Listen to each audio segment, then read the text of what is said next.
not funny, okay?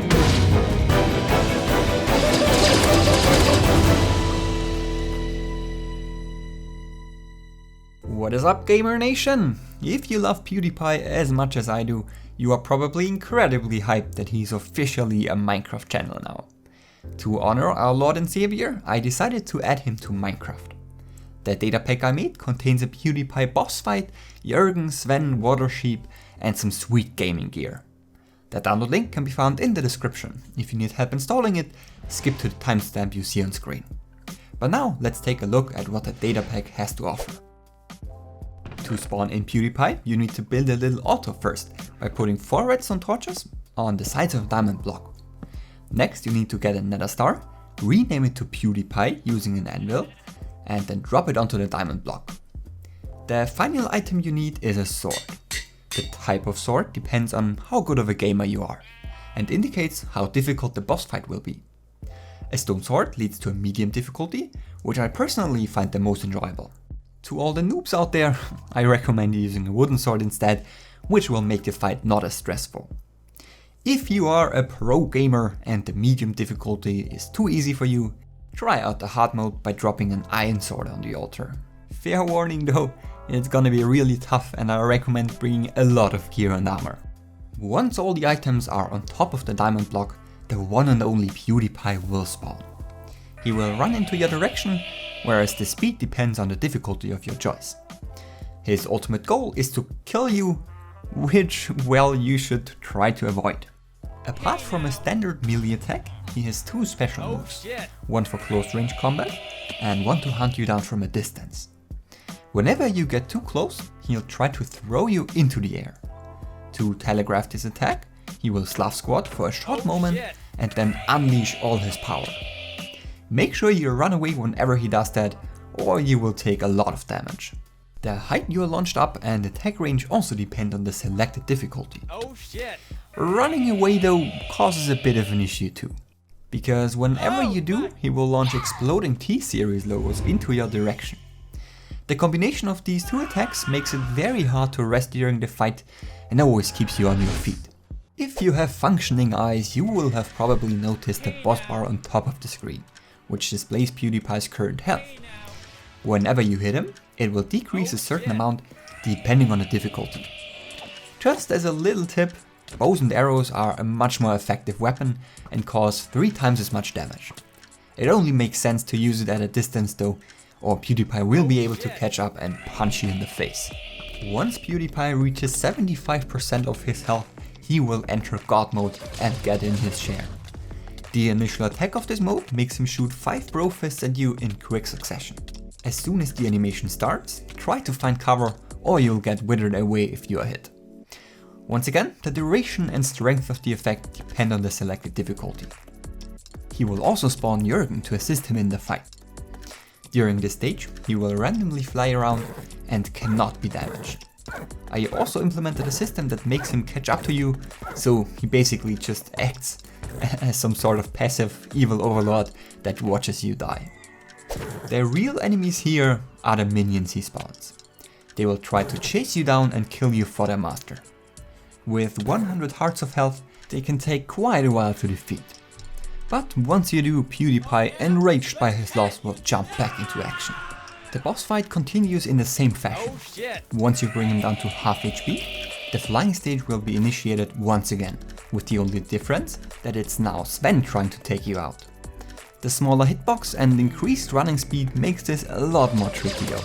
I'm sure you guys are not noobs though and will be able to defeat him just fine. At 25% of his health, the same procedure takes place one last time and Watersheep will try to hunt you down.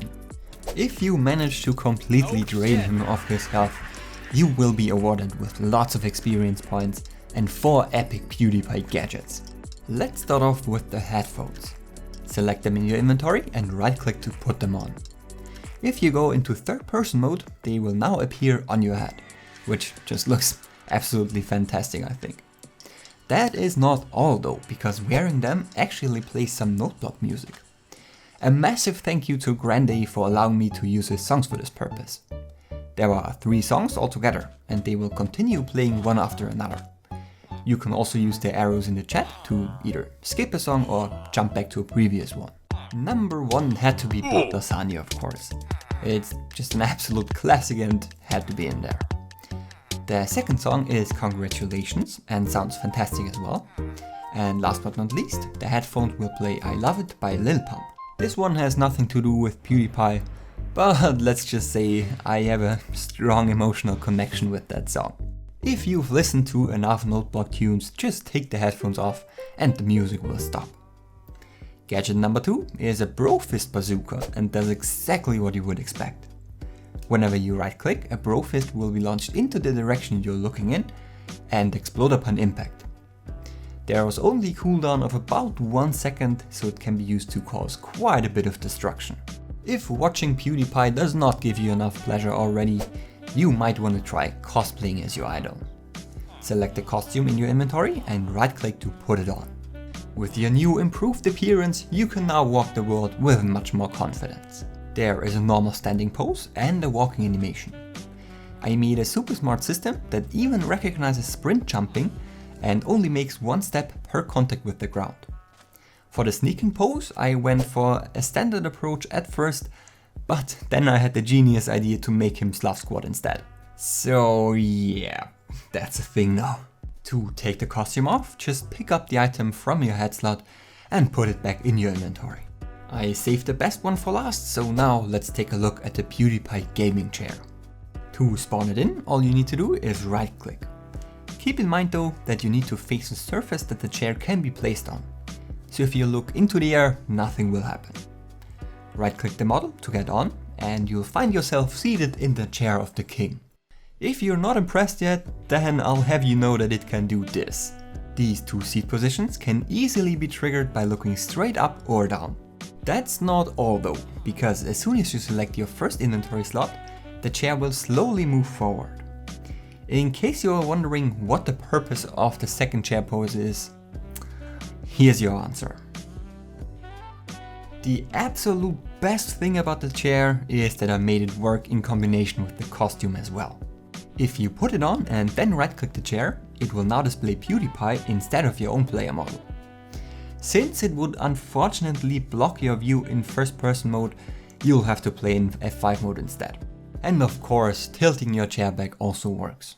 One thing you cannot do though is put the headphones on while wearing the costume. But don't worry, nothing will break, you'll just get a warning in chat.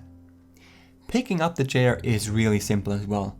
All you need to do is drop a piece of TNT on the ground and it will transform the chair back into its item form. If you want to get all these gadgets without doing the boss fight, enter the command tag@p@give into the chat and you'll receive 1 of each. How in the world did I manage to make such a crazy data pack? Well, here's a simplified breakdown that should give you a general idea. I started off by creating a custom PewDiePie block model, which took me quite a long time as I went through many iterations. Once I had the basic pose done, I created a few more for the different animations. I used a bunch of scoreboard objectives and timers to switch between these models, which created the exact effect I was aiming for. The model could of course not just stand around though. To control the boss, I used an invisible zombie and constantly teleported an armor stand with a block model on its head to that zombie 20 times a second. For the flying stage, I at first of course remodeled PewDiePie's chair, which once again took me quite some time to get right. Then I summoned the bed, which has really cool random movements.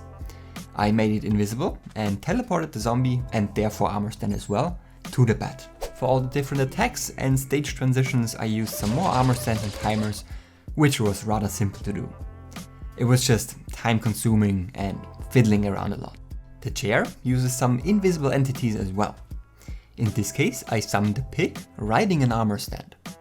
That way it looks like the player was glued to the seat. Teleportation would have worked as well, but not with my standards. As it takes a bit to update the position, it's constantly offset and simply doesn't look good. Armor stands have the cool property that when you set the marker tag to 1, entities riding it will appear in its center instead of on the top. Sounds great, right?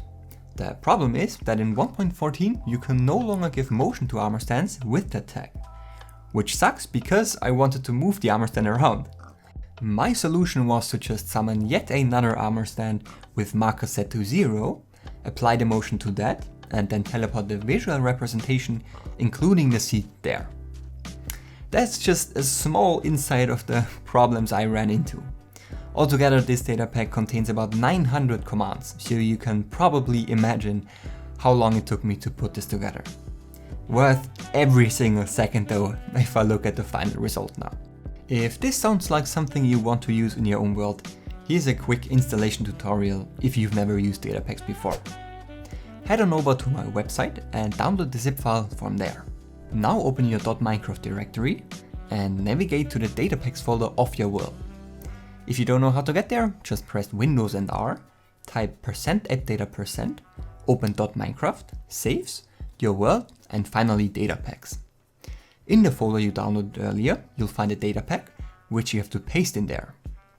The resource pack needs to go into the resource packs folder of your .minecraft directory.